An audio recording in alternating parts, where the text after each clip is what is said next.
Global trade is expected to lose momentum in the current year, second half of the year, and of course into 2023. According to economists at the World Trade Organization, the level of world trade for this year has been revised downward. Was expected to grow 3.5% this year. That's quite big, but consider the forecast for next year will be 1.1%.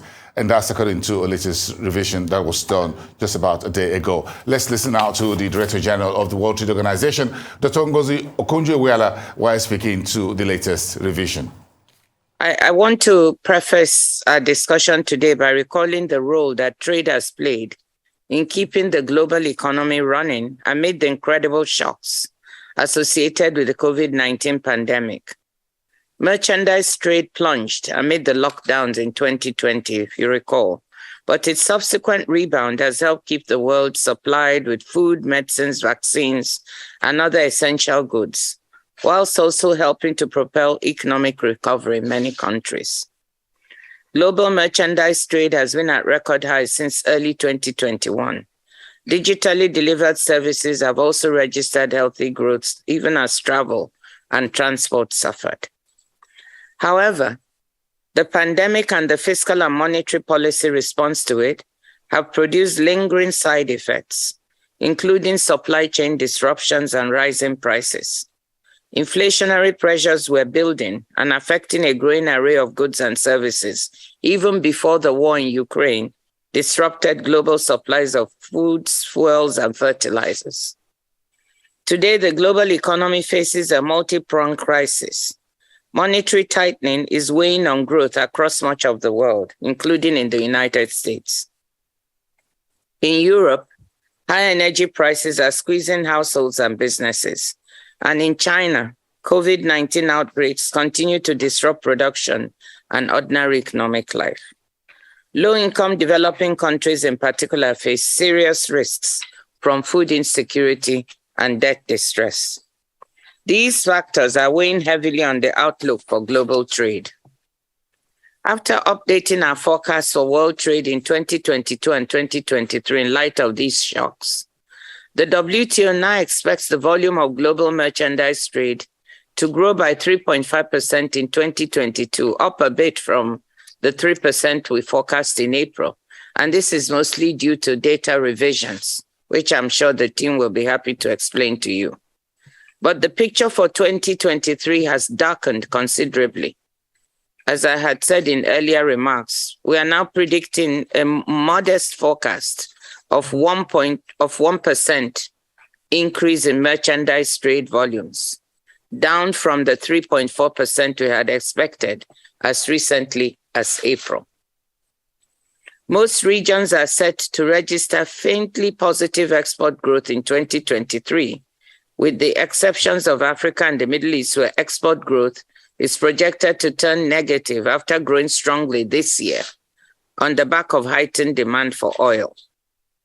We estimate world GDP at market exchange rates will grow by about 2.8% in 2022 in line with our April forecast. However, it will slow to 2.3% in 2023, down nearly a full percentage point from the 3.2% previously foreseen. Policymakers face unenviable choices as they attempt to find an optimal balance among fighting inflation, maintaining employment, and advancing important policy goals such as the transition to cleaner energy. Trade restrictions may be a tempting response to economic distress, but these would only deepen inflationary pressures and reduce living standards and would likely make us more rather than less vulnerable to the crises we're grappling with.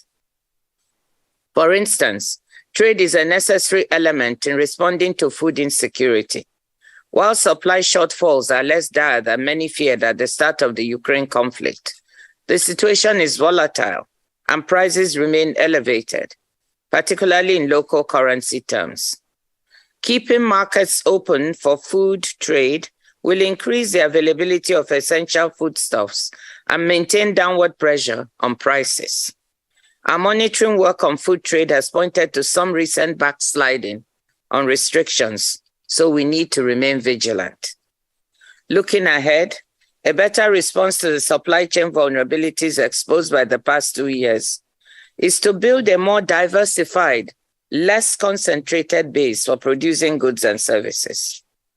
In addition to boosting economic growth, this would contribute to supply resilience and long-term price stability by mitigating exposure to localized exogenous shocks, such as extreme weather events, which seem to become more and more frequent.